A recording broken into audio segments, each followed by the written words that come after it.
Dobrodošli na moj YouTube kanal. Moje ime je Nino Kolarjevič, sem ustanovitelj in urednik prvega slovenskega holističnega portala holist.eu. Današnji video sem naslovil z vprašanjem zakaj. Kadar imamo nek problem in z namenom, da rešimo dano situacijo, je najpomembnejše zastaviti si pravo vprašanje. Le tako bomo svojo težavo najlažje razumeli in jo tudi znali rešiti. V primeru korone si je le redko kdo zastavil pravo vprašanje, zakaj se vse to dogaja. Še krajši povzetek prejšnjega javljanja, novi koronavirus ni bil nikdar dokazan, prvi bolnik in prve žrtve so bile vse povezane s tržnico v Wuhanu, kjer so vladale zelo slabe higienske razmere. Kljub temu so poiskali vzrok v domnevno novem virusu in so ga tudi našli. Vendar kitajski znanstveniki nikoli niso izjavili, da je nedvomni povzročitelj te bolezni ta koronavirus. So pa korejski znanstveniki pod vodstvom dr. Kima podali lažno izjavo, da je novi koronavirus povzročitelj te bolezni, se pri tem sklicevali na raziskavo drugega znanstvenika, dr. Paraskevisa, ki naj bi to ugotovil. V resnici tega v tej raziskavi ni. Toda isto laž so zatem ponovili tudi znanstveniki iz kanadske univerze McMaster. Tista slika tako imenovanega virusa, novega koronavirusa, je v bistvu slika eksozoma. Kljub temu so razvili nov test za ugotavljanje okužbe s tem tako imenovanim virusom. Svetovna zdravstvena organizacija je razglasila pandemijo COVID-a in svoje članice pričela opozarjati pred prihajajočo nevarnost in da bo treba uvesti stroge ukrepe, da se virus ne bi razširil. Poznani Imperial College iz Londona je temu dodal olje na ogenj, saj so napovedali, da naj bi zgolj v Veliki Britaniji za to bolezen umrlo 3 milijone ljudi. Toda kmalu kasneje so to številko znižali na 300 tisoč. Za Združene države Amerike pa so napovedali 2 milijona žrtev. Oni so zagovarjali vse te prepoved združevanja in tako dalje, zaporo vseh javnih ustanov, torej da se ljudje ne bi več družili in prenašali virus. Toda oni so močno vplivali tudi na politiko Združenih držav Amerike. Zaradi vseh teh napovedi prihajajoče katastrofe je med ljudmi zavladala epidemija strahu. Kajti človek se najbolj boji smrti. V takem strahu se zlahka odrečemo svojih svoboščin. To je dobro opisala ameriška novinarka Naomi Klein v svoji knjigi Doktrina šoka. V medicini sicer obstajajo neke zakonitosti. Če obstaja sum, da imamo opravka z neko novo boleznijo, moramo ugotoviti, v čem se ta bolezen razlikuje od drugih, že poznanih bolezni. Pri COVID-u so bili v prvih javljanjih simptomi bolezni že znani, tako kot pri nekaterih drugih boleznih. Torej povišana temperatura, kašelj, težave z dihanjem.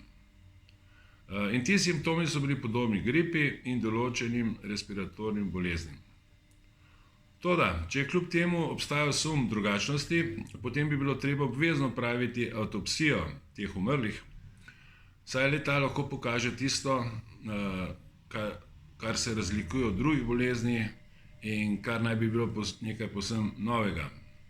Toda ti podatki ne obstajajo, saj se avtopsije v glavnem niso opravljale, kar je seveda v nasprotju s predpisanimi postopki. Celo več, krovne zdravstvene organizacije v nekaterih državah so od zdravnikov zahtevale, da v primeru smrti bolnika, za katerega sumi, da je imel COVID, torej da ni bil testiran na COVID, morajo zdravniki kot vzrok smrti navesti COVID-19. So pa zdravniki pravili, predvsem iz Italije, to so bila prva poročila, da še nikdar niso videli takih poškodb pljuč. Toda, ali ni bila to posledica tako opevanih ventilatorjev? O tem sem že govoril. Kajti je dokazano, da imajo pacienti z isto klinično sliko, če niso priklopljeni ventilator, večjo možnost preživetja.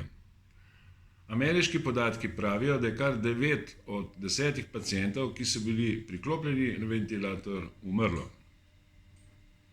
In od 40 do 80% vseh sprejetih bolnikov za COVID-om, so dali na ventilatorje.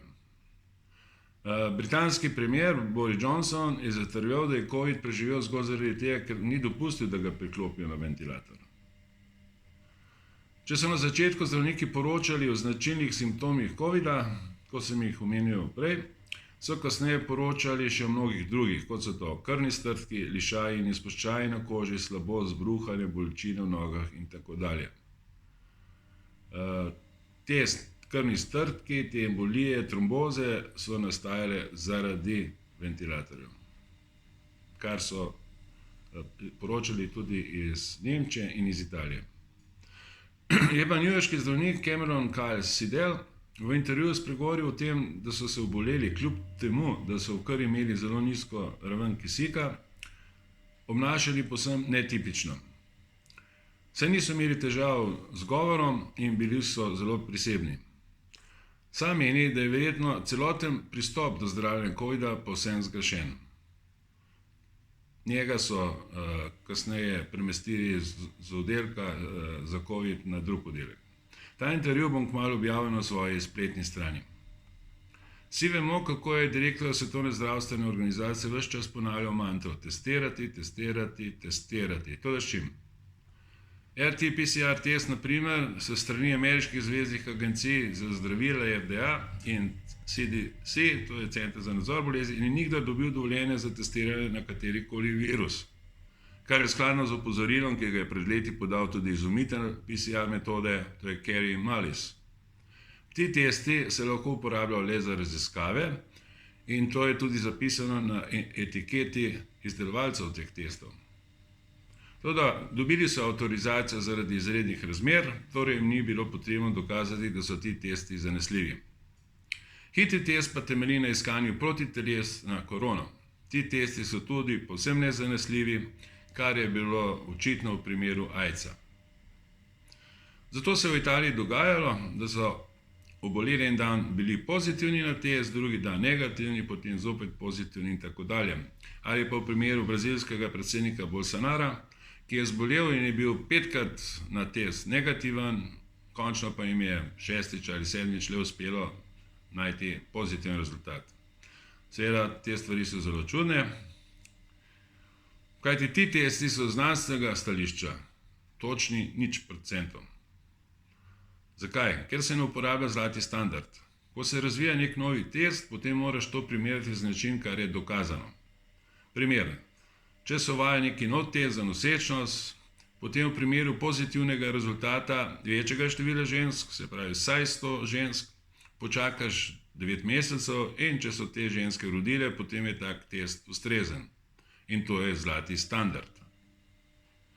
Če hočemo ugotoviti, kako fatalna je neka epidemija, potem moramo stanje primerjati splošno stopnjo mortalitete v danem obdobju. Velika večina držav je v tem spomladanskem obdobju imela celo nižjo mortaliteto, vključno Slovenijo in Italijo, eno od najbolj prizadetih držav od COVID-a. Bistveno manj ljudi je umrlo zaradi gripe in tudi zaradi srčno-žilnih bolezni. V Združenih državah je bilo zabeleženih kar 2/3 manj infarktov. Edina razlaga za to je, da so umrle zaradi infarkta tudi razglasili za žrtve COVID-a. To je neverjetno. Verjetno so mnogi od teh žrtev bili tudi diabetiki in ti niso umrli od korona, temveč zaradi zdravil, ki jih jemljajo, kar je tudi zelo dobro poznano v literaturi. In ker so se starejši ljudje z zdravstvenimi težavami bolnišnicam izogibali, da so se bali okužb, pa tudi mnoge zdravstvene storitve so bili zaradi izrednih razmer omejene, moramo tudi pri njih poiskati žrtve COVID-a. Zato se ne gre čuditi, da je tam v absolutnih številkah največ žrtev te pandemije, seveda poleg tistih zdravstvenih smernic, ki sem jih že prej omenil.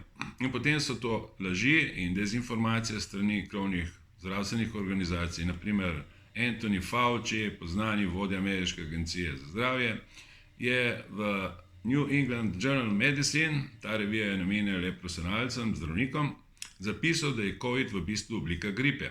Samo nekaj dni zatem pa je na novinarski konferenci zagovarjal ostrejše mere proti COVID-u. Fauci na podlagi znanstvenih raziskav zatrjeval, da je nošenje mask povsem nesmiselno, kmalu zatem pa je močno zagovarjal nošenje mask. To je tudi nam zelo znano, saj je vladala popolna zmeda nositi ali ne nositi maske. Ker sem že ravno omenil maske, te ne ščitijo pred prenosom virusov, so pa tudi zelo nezdrave, saj nam zmanjša vnos kisika. V Nemčiji osebam, ki imajo KOPB, to so predvsem kadilci, mask ni treba nositi, seveda morajo imeti potrdilo.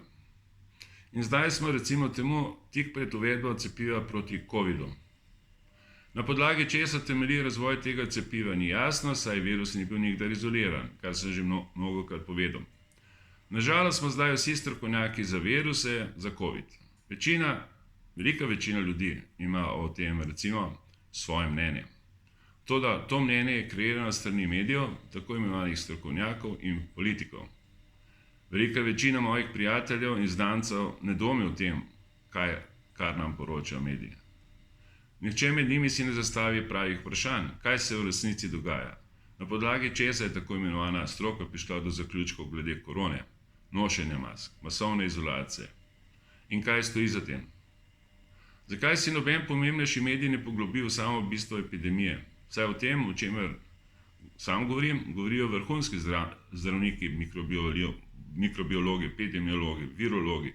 Nekateri med njimi so celo Nobelovi nagrajenci. Za tako stanje so v mnogih državah, vključno Slovenijo, krive tudi opozicijske stranke, saj te v glavnem skušajo vlado prikazati, da niso storile dovolj za zaustavitev pandemije, nočejo pa prisluhniti opoziciji znanstvenikov, ki imajo povsem drugačno mnenje od etabliranih znanstvenikov z tega področja. Zanimivo je tudi vprašanje, zakaj so se morala med koronokrizo povsod po svetu majhna podjetja in obrti zapreti. Velika podjetja pa so lahko delala brez večjih omejitev. Po 6 mesecih te tako imenovane pandemije lahko ugotovimo, da so bile napovedi smrtnosti COVID-a pretirane. Kljub temu še vedno trajajo izredne razmere. Zakaj takih omejitev ne uvedejo pred vsako prihajajočo epidemijo gripe? Mogoče pa obstaja neka druga agenda, ki je podobna dogodkom pred 19 leti, točno 11. septembra 2001. Kdor si želi dobiti odgovor na to vprašanje, si mora gledati dokumente, ki so jih spisali na Rockefeller fundaciji, Svetovni gospodarski forum in Agenda 201. Slednja je zelo zanimiva, saj je potekala pod okriljem John Hopkins institutom v New Yorku, katero ustanovitelj je milijarder Bloomberg. Potem je tu še fundacija Billa in Melinda Gates ter Svetovni gospodarski forum. In ta konferenca je potekala lani v New Yorku, kot sem že omenil. Opravili so simulacijo, kako bi se moralo človeštvo odzvati na neko novo epidemijo, in govorili so prav o tem, kar smo doživljali letos, o karantenah, o nadzoru okuženih, o restrikciji človeških svoboščin in seveda o cepivih. Kajti, ko bodo znanstveniki naredili ustrezno cepivo, bodo vsi ljudje morali biti cepljeni.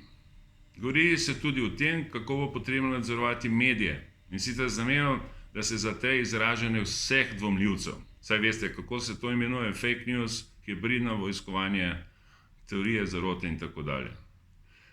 Zato se ne gre čuditi, da je skoraj ves svet, vse suverene države, podredil smernicam, ki so jih podali na tem forumu.